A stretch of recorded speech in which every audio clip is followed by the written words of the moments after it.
ומתחדדים השבוע שממשלת ישראל נמצאת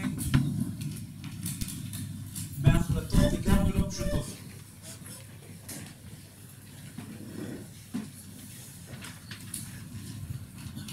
החלטה אחת זה החלטת המלחמה, מתי להיכנס.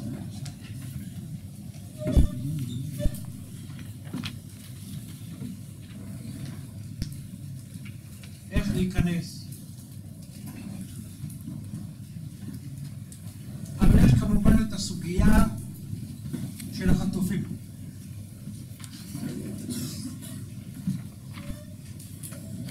בפגישה שהייתה עם ראש הממשלה,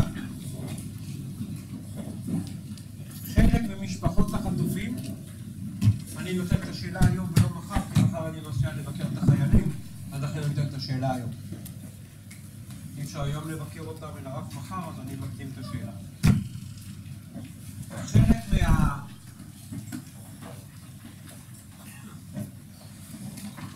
משפחות החטופים אמרו לו, תעשה הסכם עם החמאס, אתה לא נכנס לעזה ואתה משחרר חטופים ואתה משחרר מחבלים, והעיקר כדי שהבנים שלנו יחזרו לארץ. חלק מהתלמידים שמעו למשל את צביקה מור שיש לו בן חטוף, הוא אמר לא יעלה לדעת, אנחנו בשום אופן לא נעשה את הדבר הזה, שבגלל הבן שלי אנחנו לא ניכנס לעזה ואנחנו נשחרר את המחבלים. ואמר את זה לראש הממשלה.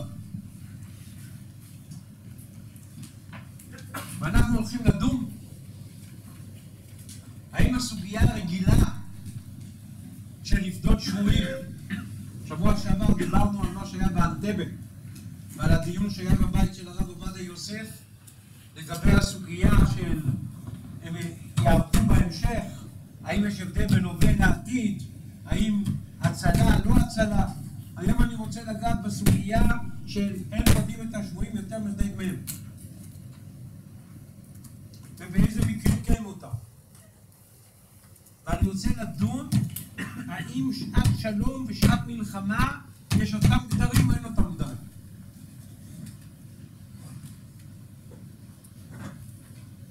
האם אנחנו נגיד את אותם גדרים שאנחנו נראה פה בסוגיה הרגילה גם על שעת מלחמה, או שבשעת מלחמה זה אחרת ואסור להיכנע לאויב.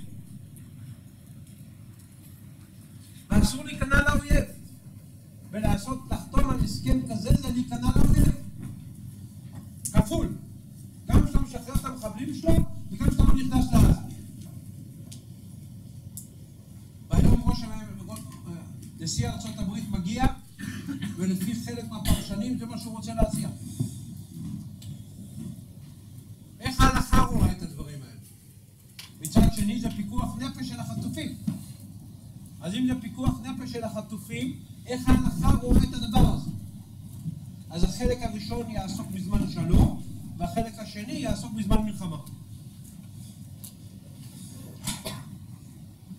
אני חושב שבשמוע התפילה אנחנו חייבים להוסיף את מה שאנחנו אומרים תמיד, כמו שאמרתי שבוע שעבר, לא רק להתפלל על החיילים, על השבויים, להתפלל שהקדוש ברוך הוא ייתן את העצה הנכונה ביד שריה ויועציה, ובראש הממשלה. The Prime Minister of Israel, Bibi Netanyahu, and the ministers have very hard decisions that they have to decide. How to go in, when to go in, which forces. Very hard questions. And we have to daven for that. That Hashem will give them the right bina and the right chokhmah, like we say in Tfilah Lishlom Hamdina. This week there was a meeting of the families that one of the relatives, if it's a son, daughter, wife or husband, are captured by the Hamas, And some families said, you have an agreement now with the Hamas. Padion will sign it, so there will be insurance that it will happen. They free all the people that they captured. It's 199. They'll free them. And you promise, A, you free all the terrorists from jail back to the Hamas. Number 2, you don't go into Gaza. And some families forced the Prime Minister to agree to that. And that means that there will be killing in the future. That means that not only that, you are nichna la Hamas. You are giving hands up to the Hamas. The Hamas is winning. Both that you don't go into Gaza, you don't do to them anything, and both that you are freeing the terrorists. Are you allowed?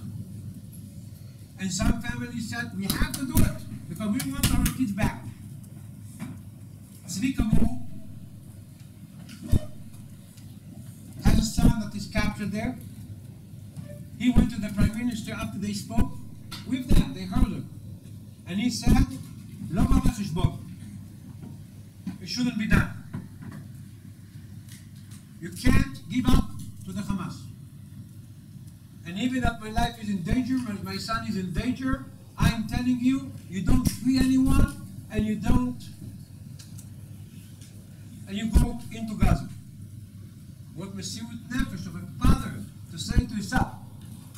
Because we have to think what is good for Klal Yisrael, not what is good for my son. And this is what is good for Klal Yisrael. And he said it in a very clear way. Last week we spoke what happened in Entebbe, in the house of Rabbi Ovadia, and we spoke about the kill in the future. We spoke about Tzala. I don't want to go to the sugya of ein podim et Sha'alvim יותר מבני גמר. You're not allowed to free people more than what they charge. What will happen if it's not more? Is that sugya even in the case of pikuach nefesh? Maybe in pikuach nefesh you should. But the main question that I want to focus, I want to make the shiur into 2 parts. Part number 1 will speak in peace cases, and part number 2 will speak in war. And the question is, in war, is it the same dinim like in peace, or it's different?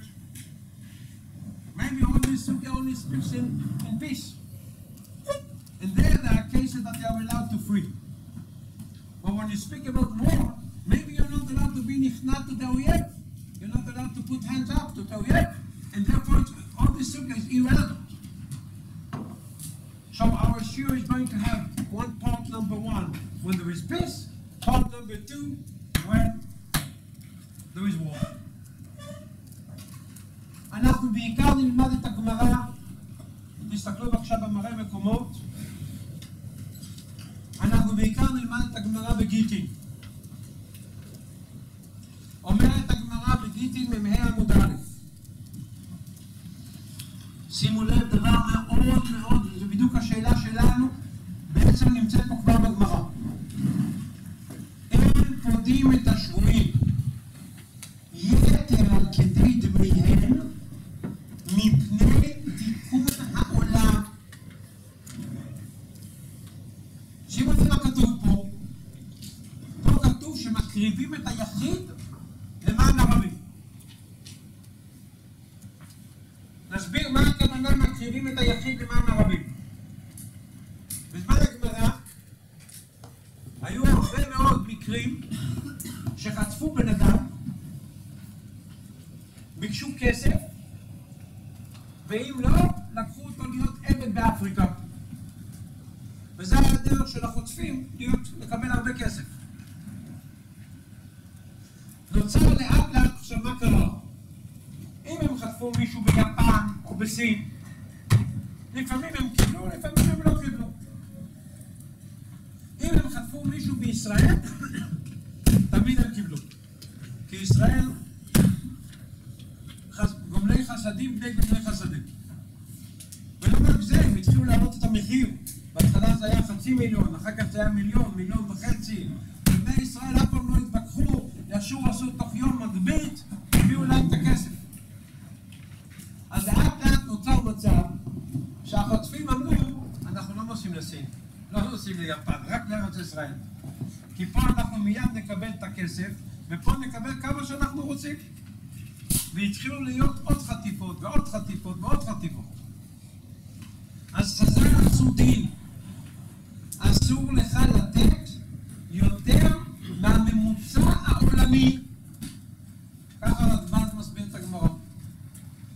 ואם הממוצע העולמי הוא $1,000, אתה יכול לתת $1,000, אסור לך לתת יותר. כדי שיהיה מצב שהם לא יחטפו רק בארץ, אלא הם יחטפו גם בסין וביפן וכו'. אז בעצם מה זה אומר? שאם הם רוצים 500,000 ואתה תגיד, אסור לי, מותר לי לתת רק 1,000, הם ייקחו אותה לאפריקה. כלומר שאתה מקריב את היחיד למען הרבים. תכף נראה מה הרווח של הרבים. אבל בשביל הרווח של הרבים, אתה מקריב את היחיד. כי אם תגיד שאתה יכול לתת רק 1,000, הם יגידו לא מסכימים, אנחנו רוצים 500,000. ואתה תגיד, אסור לי, זה יותר מהממוצע העולמי. ואז מה שיקרה, זה שאתה מקריב את היחיד למען הרבים. והנה השאלה שלנו, האם גם אצלנו אנחנו נקריב את היחיד שישאר עוד זמן בעזה ועד שיחצו אותו במבצע צבאי, האם אנחנו נקריב את היחיד למען הרבים? כי לרבים טוב, לכלל ישראל טוב שיכנסו לעזה. לכלל ישראל טוב כמובן לא לשחרר את המחבלים. אז האם גם כאן אנחנו נקריב את היחיד למען הרבים? This Gemara that we are learning now, the Gemara in Gittin, is so important. Because this Gemara says that you are sacrificing the individual for the Klal Yisrael. What is the story in the Gemara? In the time of the Gemara, Baruch Hashem, today we don't have it, they were kidnapping people, and they said to the family, or you give us $1 million, if not, we take him as a slave to Africa. And they did it in the whole world. When they did it in Japan or in China, some of the people paid $1 million and some of the people didn't. And then you took him to Africa. And some of the people didn't. And you took him to Africa. What's happening in Israel? Bnei Israel are Gomlei Chasadim by Gomlei Chasadim. And they would never discuss. In a minute that they said $1 million, in an hour they got the $1 million. So they were very smart. They said, oh, we so easily get it, let's ask for $1.5 million. They asked for $1.5 million, then this kidnapping, they got it in 1 hour. They said, let's ask for $2 million. So both the price went up, both they said, doesn't make sense to go to China. In China sometimes we get, sometimes we don't get. Let's go only to Israel. And all the kidnappers came to come to Israel. And they started to be 1, 2, 3, 4, 5, 6. For the benefit of the Klal, Chazal said, you are not allowed to give more than the average of the whole world. And if the average of the whole world is 1,000, you are not allowed to give more. So what happened? They asked for $500,000, and you say, no, Chazal don't allow it. They allow me only 1,000. They said, okay, so we are taking him to Africa.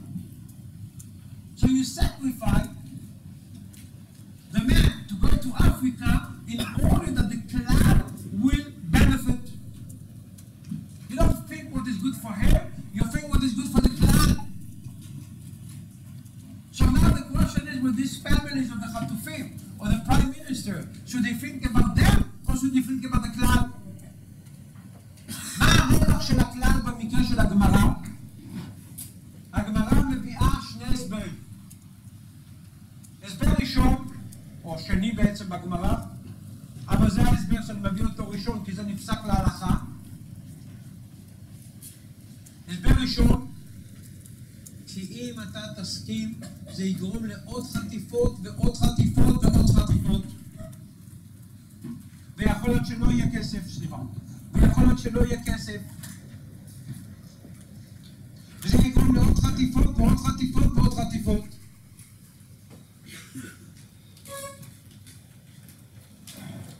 ולכן, כדי שלא תתרבנה החטיפות, אסור יותר מהממוצע העולמי. הסבר שני,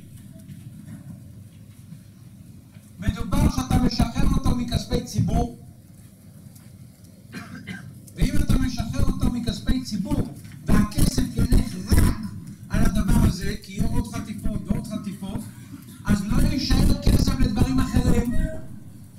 בזמן הגמרא היו מלמדים למלמדים מהכסף הציבורי.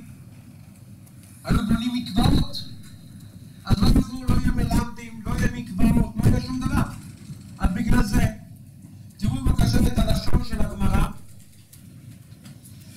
איבדנו מפני תיקון העולם. מה התיקון? מה החברה מרוויחה? הסבר ראשון, דוח כאן דציבורה. כמו שהסברתי, כל הכסף ילך רק לזה ולא לדברים אחרים. אותימה דלא נגרבו ולעיתו, שלא יהיה עוד שבויים בהמשך. אז בגלל הרווח הזה שלא יהיו עוד חטיפות ועוד חטיפות, בגלל הרווחים האלו, לכן אמרנו שאנחנו מקריבים את היחיד למען הרבים, והם לא מסכימים לקבל את הממוצע העולמי, שולחים אותו לאפריקה.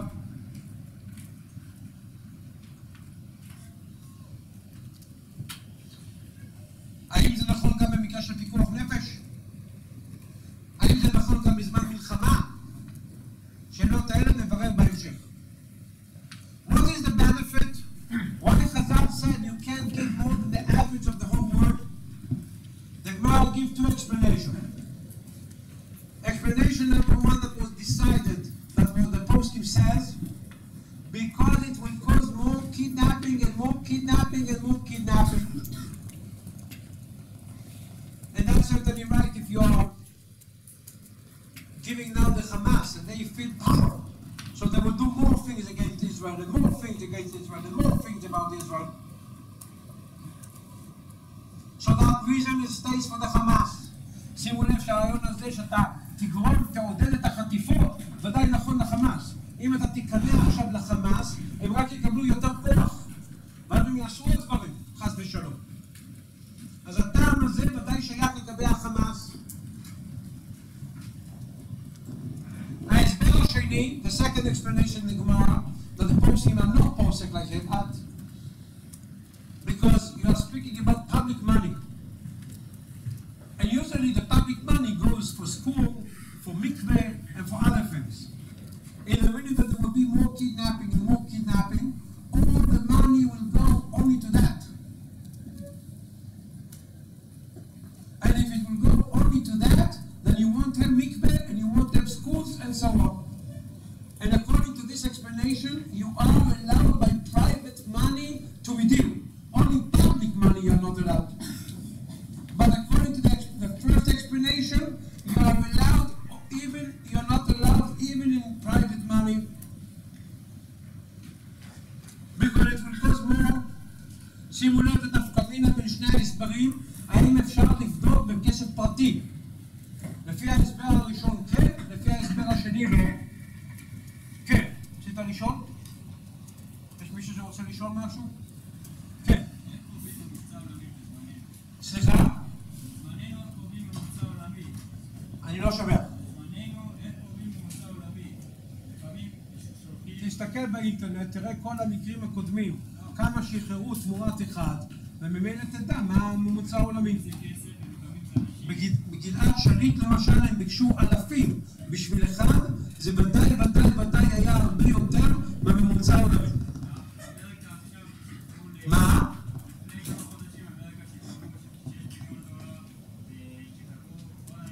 תסתכל על כל ההיסטוריה, עד היום. מה הממוצע של כל המקרים כולם? לפעמים זה אנשים, לפעמים זה כסף. לא משנה, הגמרא מדברת רק על כסף. אל תדבר אנשים. עכשיו אנחנו דנים על הגמרא. הגמרא דיברה שאתה נותן כסף כדי לשחרר. אז תבדוק כמה כסף נתנו עד היום, מה הממוצע בכל העולם, ולפי זה תדע. מה?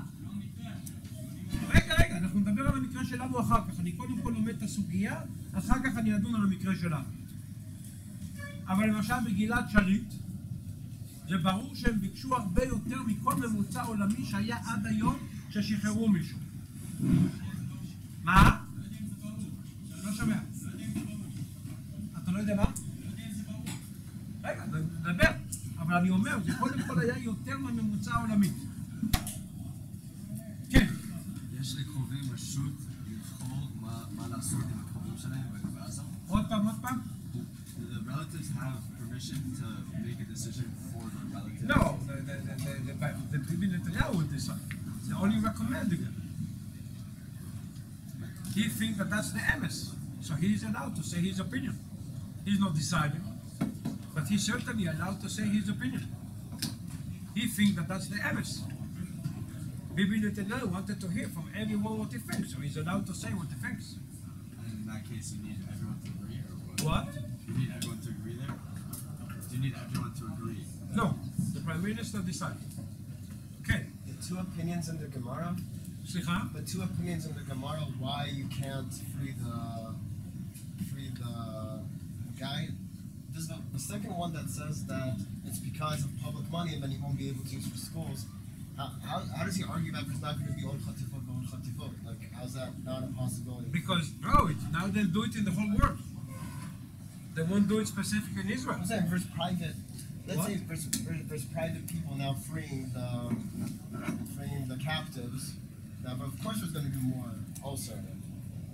Meaning, does that second Manta Amr not think it's a problem? There's going to be constantly chatifot.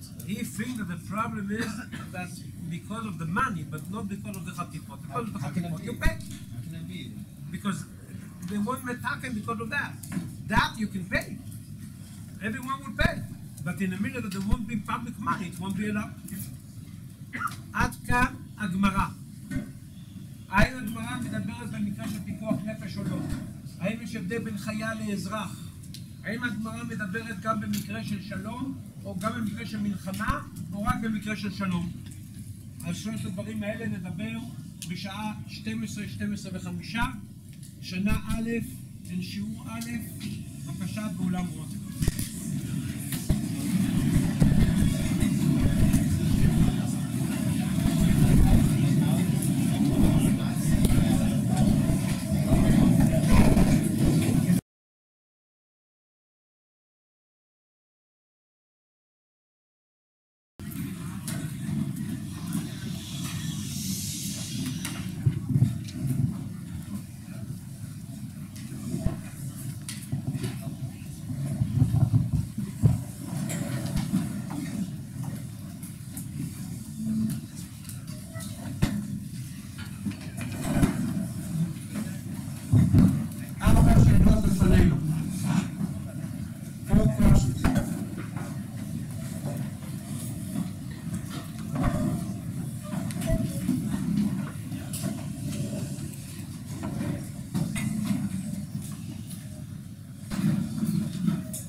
האם התקנה הזו הייתה גם במקרה של פיקוח נפש?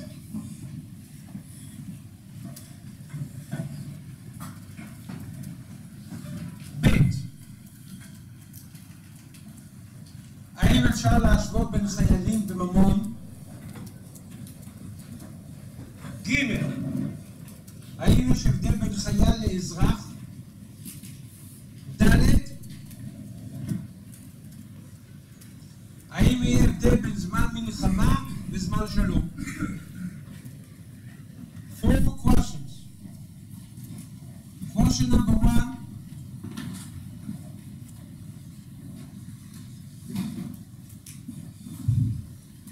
Do we have this din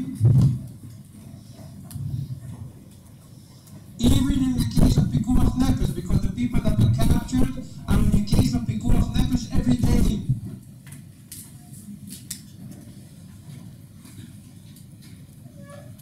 So is this zero that you can't give more than the average if even in the case of pikuach nefesh? Case number 2, the Gemara speaks about malach. We are speaking about people. Can we compare?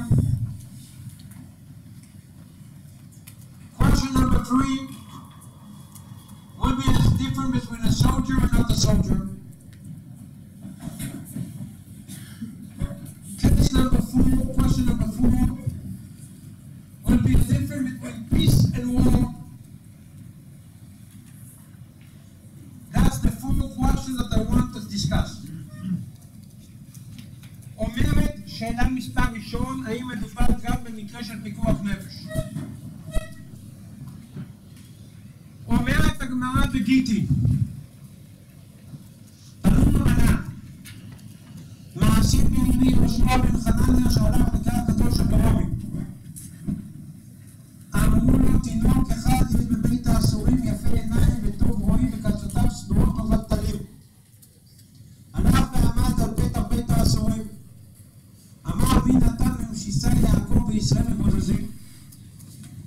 ענה אותו תינוק מהתא שלו בבית סוהר, המשיך את הפסוק, על זו חתמנו לו ולא אהבו בדרכיו ולא שמעו בתורתו. אמר רבי יהושע בן חנניה התפעל מזה שהוא גמר את הפסוק. אמר מובטחה ליבו שמורה הוראה בישראל, איני זז מכאן עד שאבדנו בכל ממון שפוסקים עליו. לא זז משם עד שפדרו בממון הרבה, ולא יהיו לבים מועטים עד שחזרה הוראה בישראל. ומי היה זה? רבי ישמעאל בן אלישע. הרבי ישמעאל בן אלישע, אז הוא היה ישמעאל, ילד קטן, הוא היה בבית הסוהר, הוא למד תורה, ורבי יהושע בן חנניה פודה אותו יותר מכדי דמיו, ונמצא בבית סוהר עד שפודים אותו, ופודה אותו יותר מכדי דמיו. שואל תוספות, איך הוא פודה אותו יותר? זה נגד הגזירה. מביא תוספות 2 הסברים. הסבר ראשון, הוא היה בסכנת נפשות שיהרגו אותו, והתקנה הזאת לא הייתה בסכנה בזמן סכנה. הסבר ראשון. הסבר שני, אם עמי משום במופלג בחוכמה היה, הוא הולך להיות רב גדול. ממילא הפשט זה צורך ישראל. אז אמרנו, כשאתה עושה חסד תסתכל על צורך ישראל, אבל צורך ישראל שיהיו רבנים, ולכן זה מותר אפילו ביותר מכדי דמיו, כי זה צורך ישראל שיהיו רבנים. אז רואים שהשאלה אם זה מותר משום פיקוח נפש או לא תלויה בשני התירוצים. לפי התירוץ הראשון בפיקוח נפש אין בעיה, לפי התירוץ השני אסור בפיקוח נפש רק אם הוא מופלג בחוכמה. ממילא גם שאלת החטופים תהיה תלויה בשני התירוצים.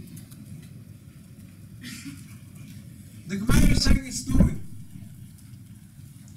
that Rabbi Yehoshua ben Hananel went to Rome, and they told him that there is a kid in jail, and he wanted to see that kid,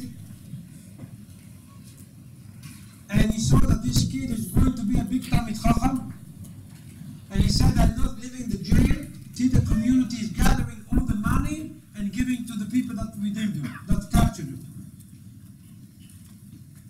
And they captured and they gave a lot more than the average of the world. And Tefet is asking, how is that allowed? How Rabbi Yehoshua ben Hananel did it? How is that allowed? And Tefet gave 2 answers. Answer number 1, pikuach nefesh. Maybe they will kill this Rabbi Hananel. Maybe they will kill him. Ishmael ben Elisha, he was a kid. And therefore, because of pikuach nefesh, he don't have the gzira. Understanding number 2 is going to be a big Talmid Chacham. And we said in Chesed you should take a lot of accounting into it. That accounting is very important. And therefore, because you should take that accounting, but you will be Talmid Chacham, there is no the gzera, the takana, when is the Talmid Chacham. So you see that the machlokah between the 2 tirutzim, if the gzera is even in pikuach nefesh,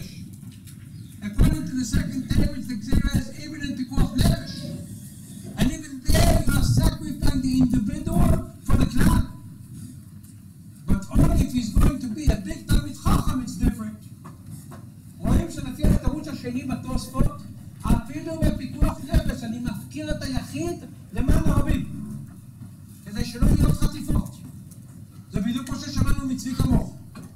אני מפקיר את היחיד למען הרבים, כי אפילו בפיקוח נפש הגזירה הזו הייתה, שאני לא מודה אותו, אפילו הם יהרגו אותו, כדי שלא יהיו עוד חטיפות בעתיד. יוצא שזה מחלוקת בין שני התירוצים. כן. לא לפי התירוץ השני, רק לא מדובר פה במקרה של פיקוח נפש. שמה? לא לפי... קשה מאוד להגיד שהם חלקו במציאות. התירוץ הראשון הוא... המפרשים האחרונים לא ככה מבינים. הלאה. המהר"ם מרוטנברג, כן. כן, אבל הרב מרוטנברג אמר שלפי... מיד לא מגיע. יכול להציל את עצמו. המהר"ם מרוטנברג היה בשבי, ובשבי שלו הוא לא קיבל טיפול רפואי והוא הלך למות. והקהילה אספה הרבה כסף כדי לתת.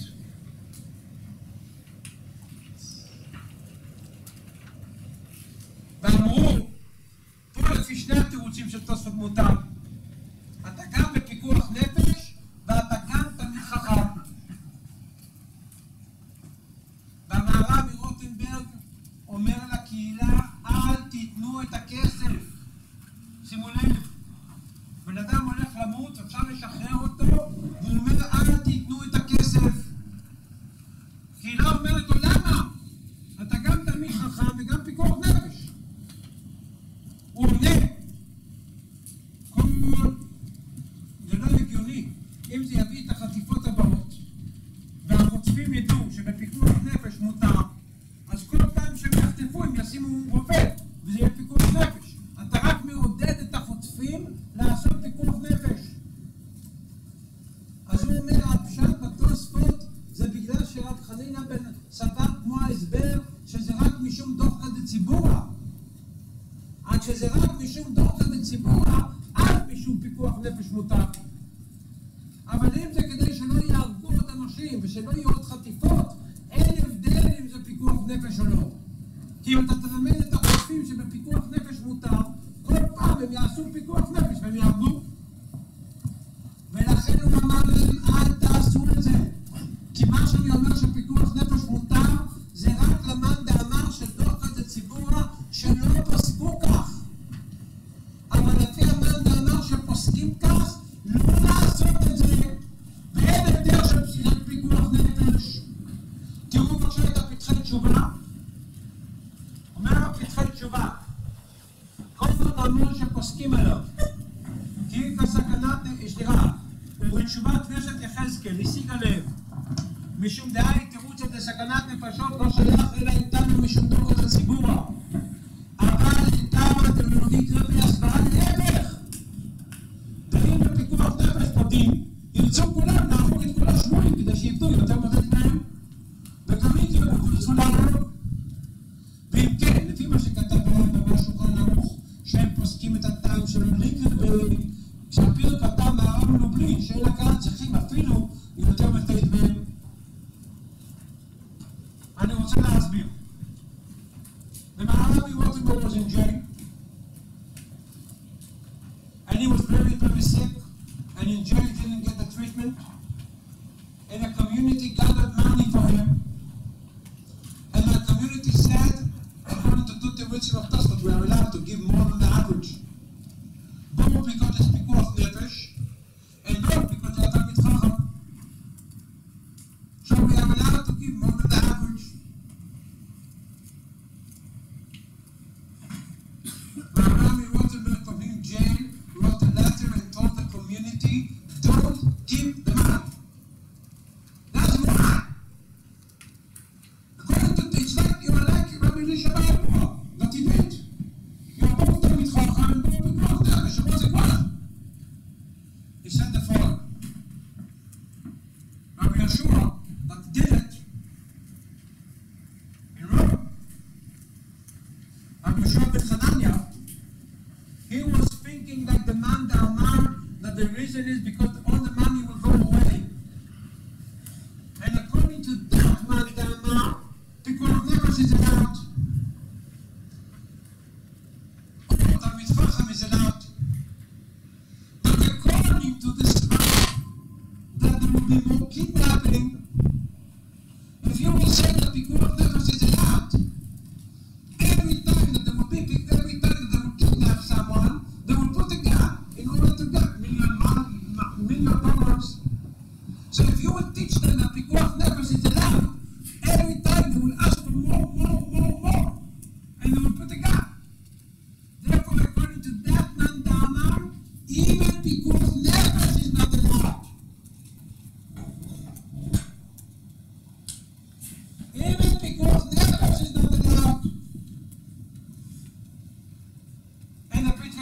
bringing it.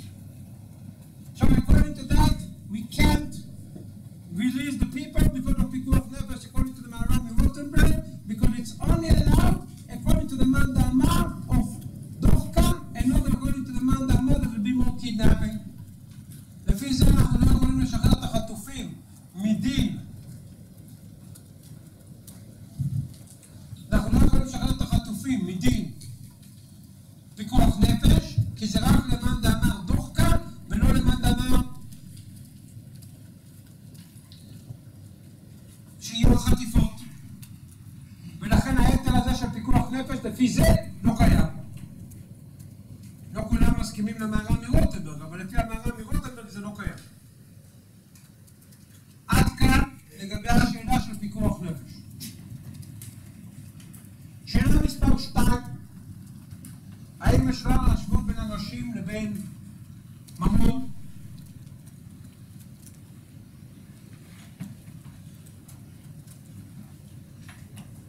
בכינוס שהיה לגבי אנטבה, בבית של הרב עובדיה יוסף, שדיברנו על זה שבוע שעבר, שהיה הרב שאול ישראלי, ראש ישיבת מרכז, היה הרב בצלאל זולטי, היה הרב שלמה זלמן אורבך, היה הרב אליעזר גולדשמידט דיין.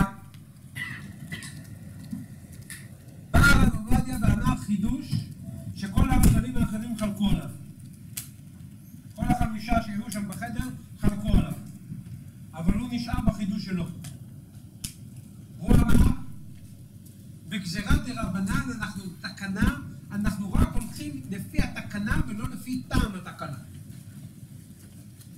ומכיוון שהתקנה הייתה על ממון ולא על אנשים, אז לא הייתה תקנה על אנשים.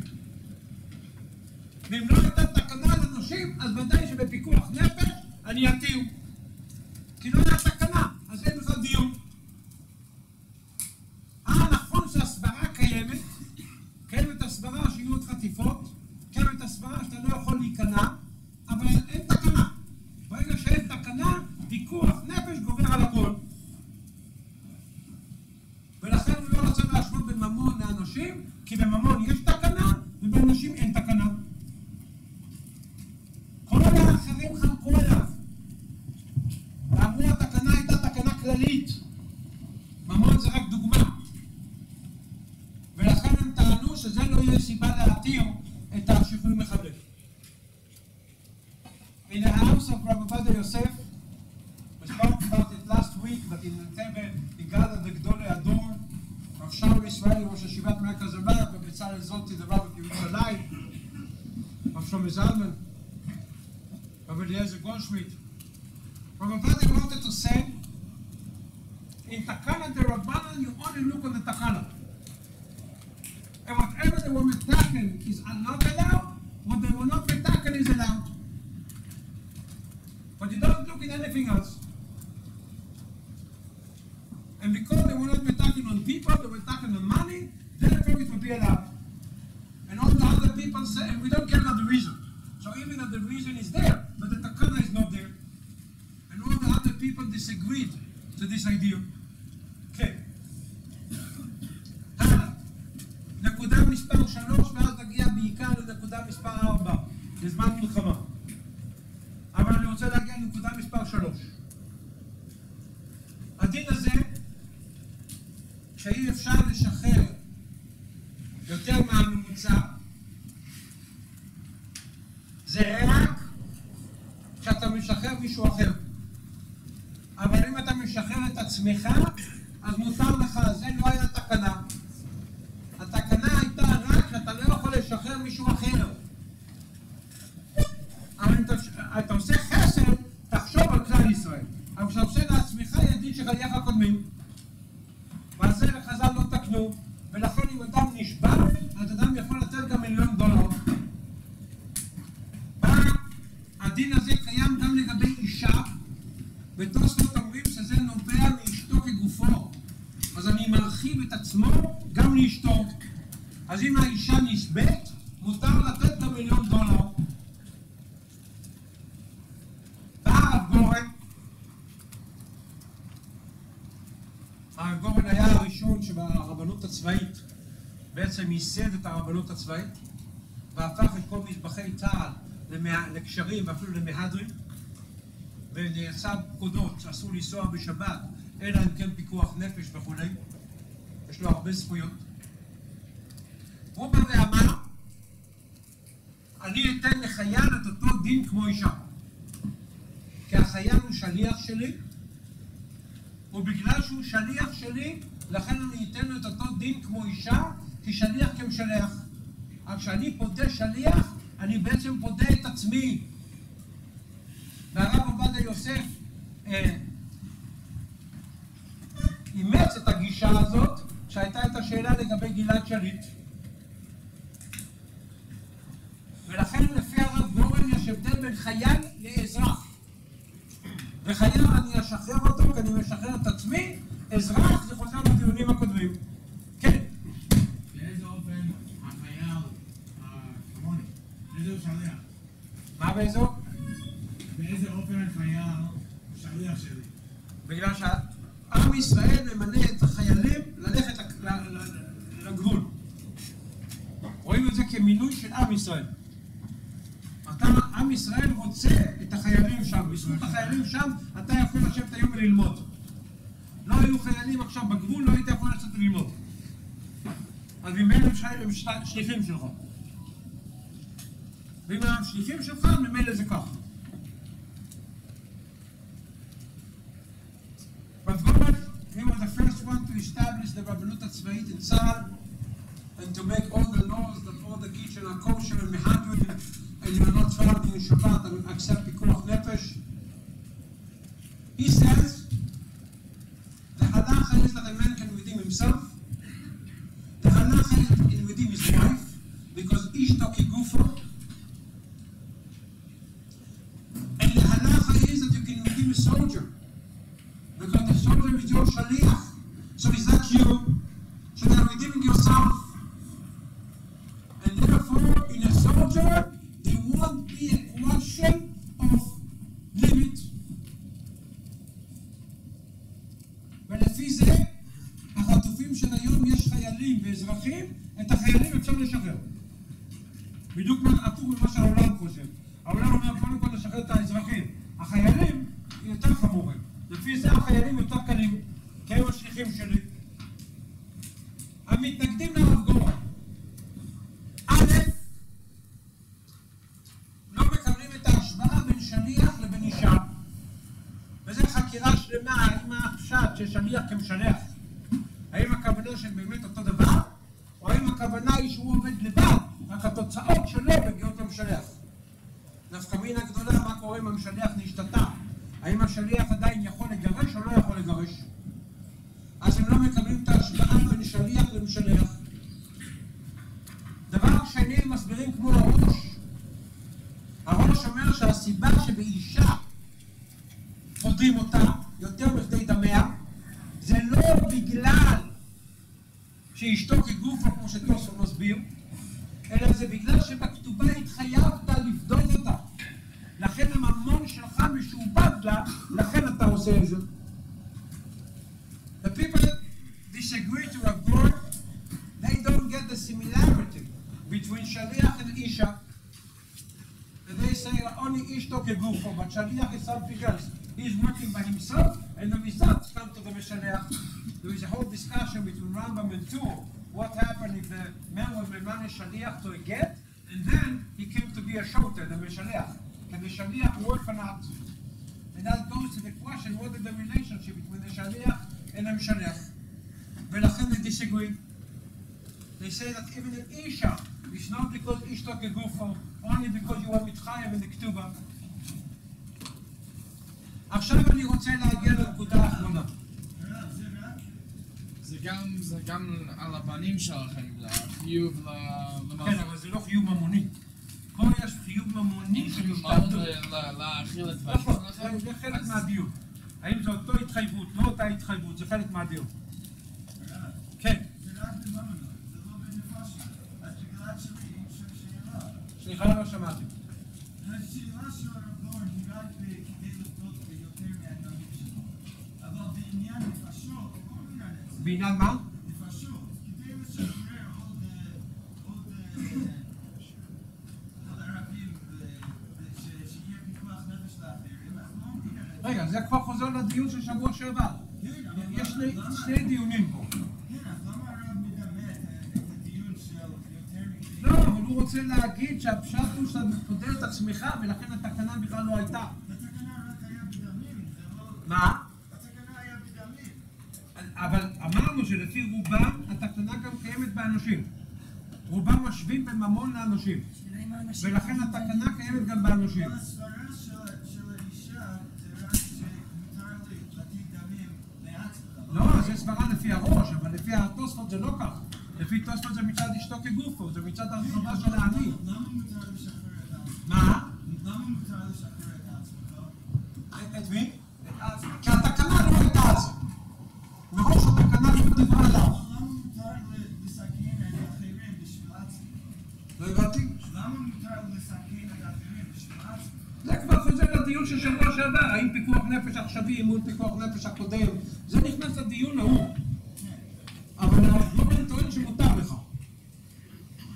בדיון של שבוע שעבר. ועכשיו הוא נכנס רק לגזירה הזאת, הוא אומר, הגזירה הזאת לא הייתה קיימת. נקודה אחרונה. האם יש הבדל בין זמן מלחמה לזמן שלום? הרב יצחק קוטנר, כתב את הספר תחת יצחק. ספר חשוב מאוד. אני מאוד ממליץ ללמוד אותו, יש לו יסודות גדולים מאוד במחשבת ישראל. הוא נסע לארצות הברית, מהארץ, ושבו אותו. ולקחו אותו לירדן. הוא היה בשבי בירדן. התלמידים שלו בארצות הברית אספו המון כסף ורצו לבוא לירדנים ולהגיד, קחו את כל הכסף ותשחררו את הרב קוטנר.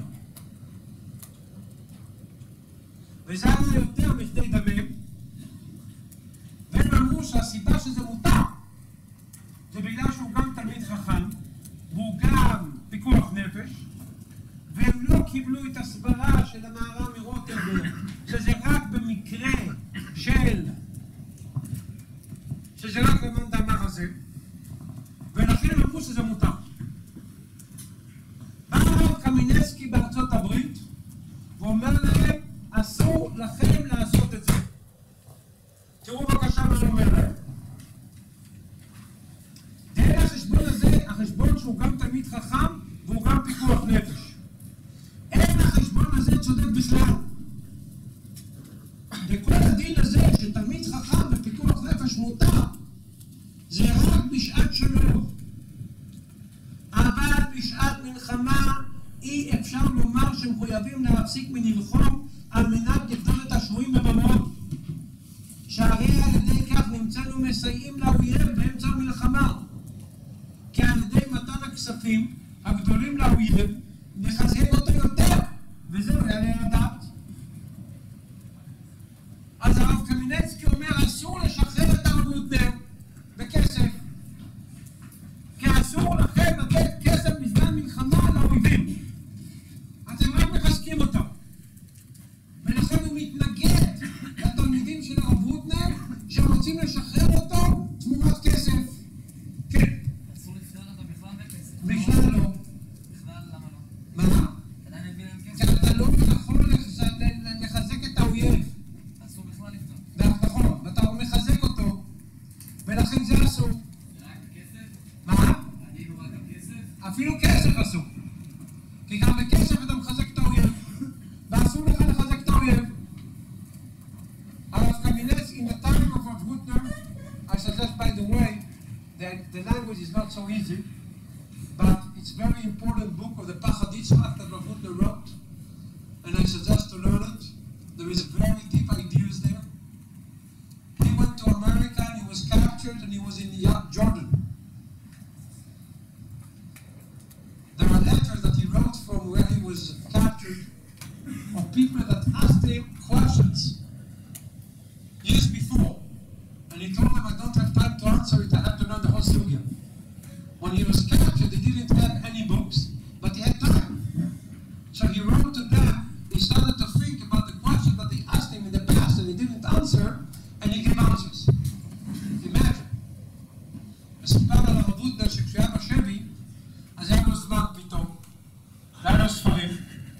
האנשים שאלו אותו שאלות שנים קודם. הוא אמר, אין לי זמן עכשיו להיכנס לכל הסוגיה. כשהיה בשבי, מתוך זיכרון, הוא התחיל להיזכר בשאלות ששאלו אותו, הוא ענה עליהם, וכשהוא השתחרר מהשבי, הוא ענה לכולם על השאלות האלה. הוא חשב על זה בשבי. אז התלמידים של הרב הוטנר אספו, the students of הרב הוטנר gathered money, a lot of money, to give to the people that we captured, הרב הוטנר.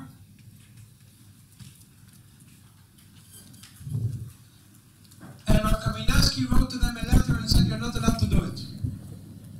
They said, we are allowed, because he both time is Chacham and both in Pikuach Nefesh Rabotu. And he didn't agree to the svara of Maharani Rothenberg that it's only Laman Da'amar of Docha. So they said, we are allowed. And Rabbi Kimlensky said, no, Kuwait. All this is right, it's one shalom, when there is peace. But you want to give money to our enemy, and you want to be Mechavek, our enemy, kill me. And you're not allowed to redeem Ravuda, because all of the Sukkot is only in peace. But in the war, there is no harm that you give even money. אז לפי זה כאן בחורש, אתה יכול לשחרר מחבלים, ולתת לחמאס הרגשה של ניצחון. מקור אחרון שהבאתי בדף, זה היועץ המשפטי למשפט עברי שנמצא בממשלה. פעם היה הרב פרופסור נחום רקובר, היום נמצא דוקטור מיכאל ויגודה, והוא כותב ככה לשר הביטחון.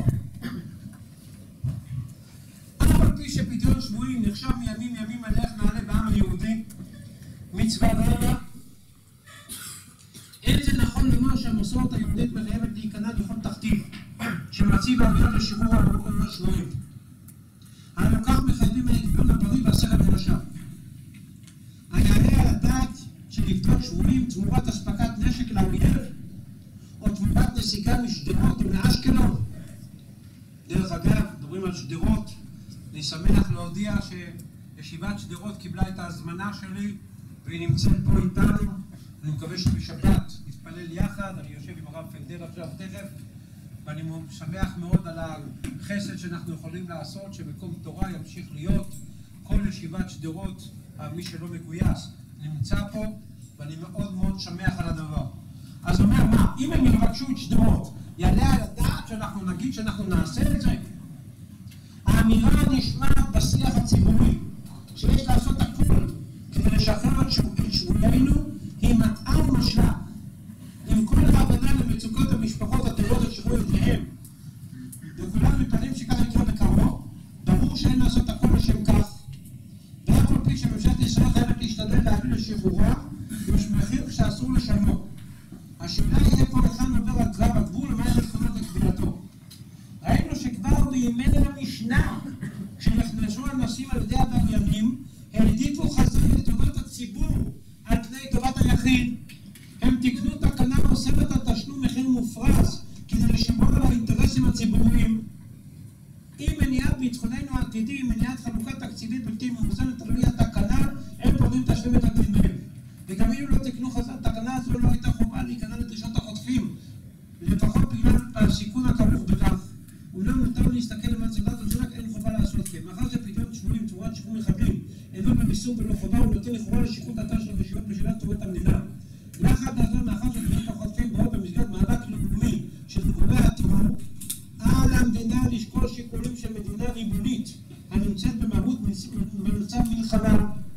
מאחר שהענות בדרישות ארגוני הטרור, במיוחד שהדרישות מופרזות, היא בגדר כניעה והפסד, אין להסכים לה.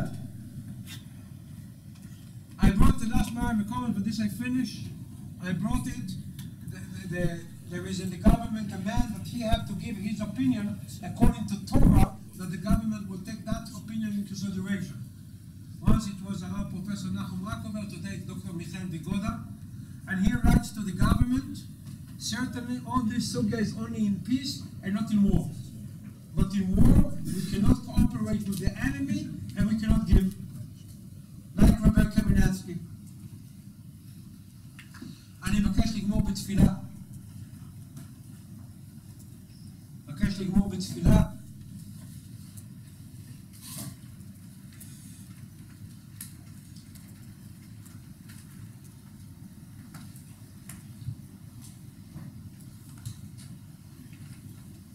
שבאמת יזכו משפחות החוטפים, יזכה עם ישראל כולו,